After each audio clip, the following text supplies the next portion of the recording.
Coisas incríveis encontradas na natureza. Essa pessoa deixou o celular dela na areia da praia e olha o que aconteceu. Essa flor maravilhosa que parece uma galáxia, olha que incrível.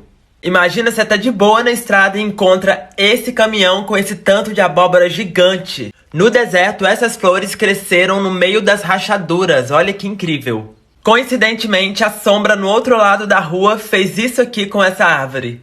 Parece muito bronze, mas não, isso é uma árvore de verdade, olha que incrível.